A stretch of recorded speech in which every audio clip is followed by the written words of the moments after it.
Welcome to a program featuring interviews of state and federal candidates, as well as the incumbents from districts served by Clatsop, Marion, Polk, Tillamook, and Yamhill counties. I'm Ruth McEwen, an advisory council member serving Northwest Senior and Disability Services Advisory Council. I want to welcome candidates, incumbents, and advisory council members to the 2022 Candidate Forum, which is sponsored by our Senior Advisory Council and our Disability Services Advisory Council. Northwest Senior and Disability Service is a local governmental organization that provides Medicaid, Oregon Project Independence, Older Americans Act, and grants-funded programs.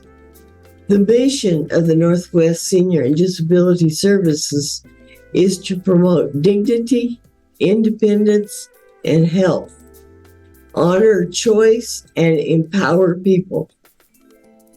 The assistance and support we provide consumers include information and assistance, in-home and community-based services, and financial and medical help, meal sites and home-delivered meals, option counseling, adult protective services, Medicare counseling, peer mentoring, money management, as well as health and wellness programs.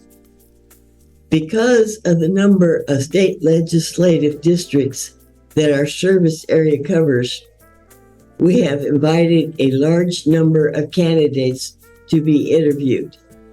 Each candidate has been given information on the format used in these interviews.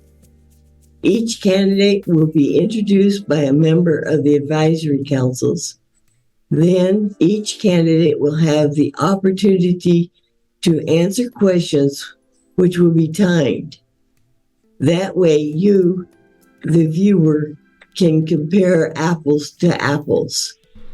We thank these candidates for their willingness to share their views about services for Oregon seniors and people with disabilities. Hello, I am Amador Aguilar, and I'd like to welcome Jason Fields, Republican candidate running for House District 26. How are you, Jason? I'm doing great today, Amador. How are you? Very good. So I'm gonna start with my questions.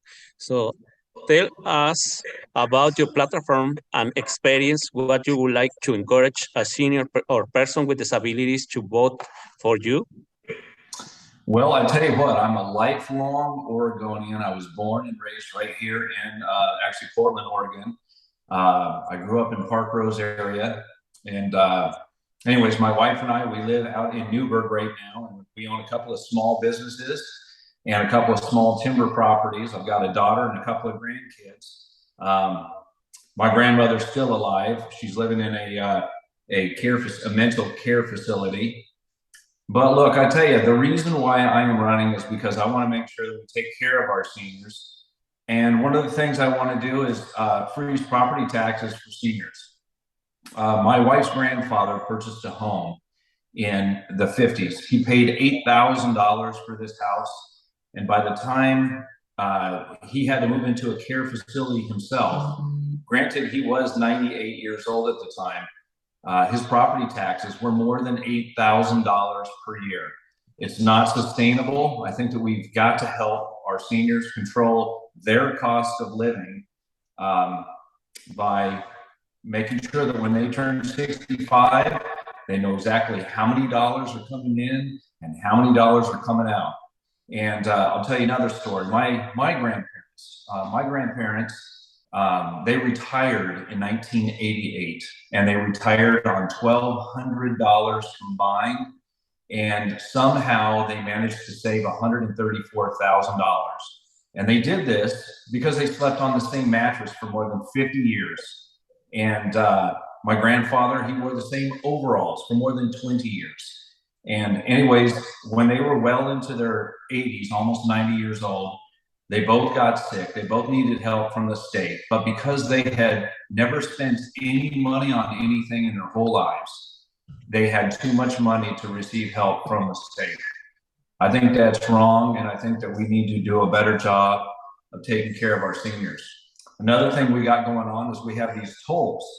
We have tolls being implemented on our freeways, and the tolls specifically are going to be impacting our seniors the greatest. Matter of fact, the very first tolls are going to be on I-5 as you head northbound and you're passing the Charbonneau on-ramps. So our seniors are going to be living on fixed incomes are going to have to pay a toll just to go shopping for the groceries. Again, this is wrong. Tolls are not fair. So anyways, there you go.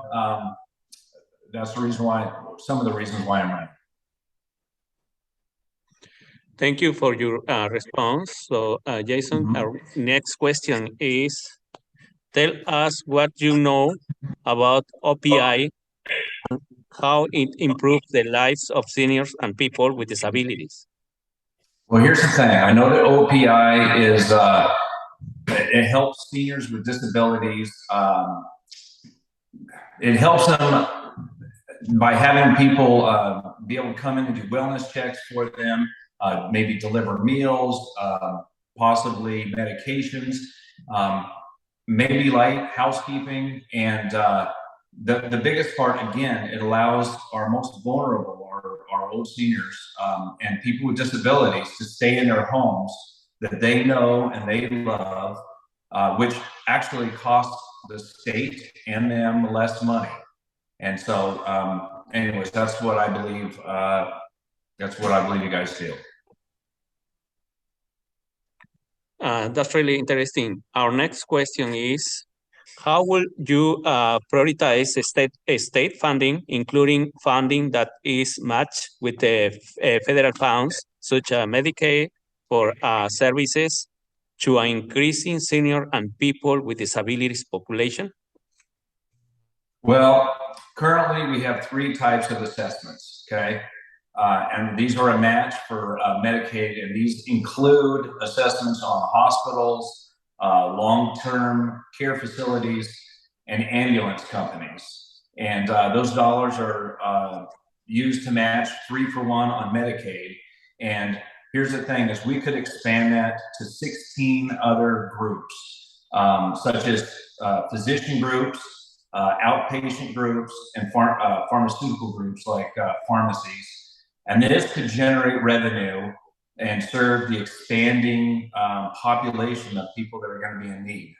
So it would continue to grow the dollars because monies have been taken away from this. Okay, so well, thanks, Jason, for your response.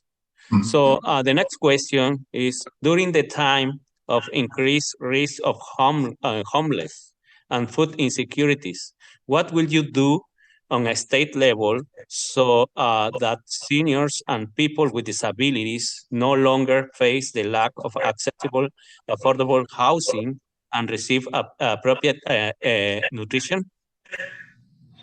Well, I'll tell you what, the very first thing that I would do is I would work on freezing property taxes for seniors. Like I say, it's more affordable. It's more affordable for everybody across the state.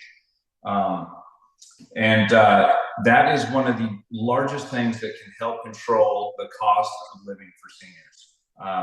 With regard to disability, I think we've got to restore the budgets that have been cut in previous years. Because people with disabilities, they have the same right to stay in their homes. Frankly, it's more cost effective again. And, that's what I would do.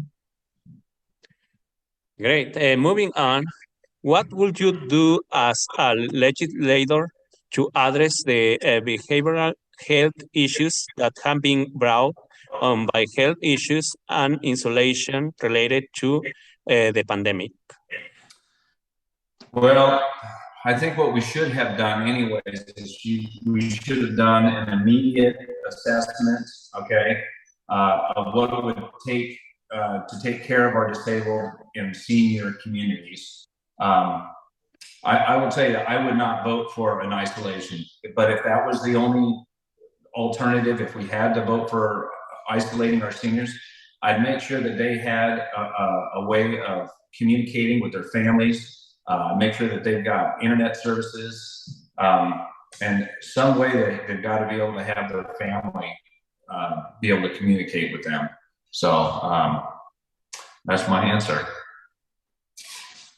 Well, thank you. We have been visiting today with Jason Field, candidate for House District 26. Thank you, everyone, and have a good day. Thank you. I want to thank the candidates on behalf of the members of the Senior Advisory Council and the Disability Services Advisory Council of Northwest Senior and Disability Services for attending our candidate interviews. Copies of the interviews can be checked out from Northwest Senior and Disability Services by calling 503-304-3451. Again, that number is 503-304-3451. We hope the information that has been provided will help you make informed choices when you vote. The opinions expressed here are not endorsed by Northwest Senior and Disability Services. For more information or to get connected to services provided by Northwest Senior and Disability Services, please call 1-866-206-4799. Again, that number is 1-866-206-4799. The advisory councils for Northwest Senior and Disability Services would like to thank Capital Community Media for the production of the forum. Thank you for watching.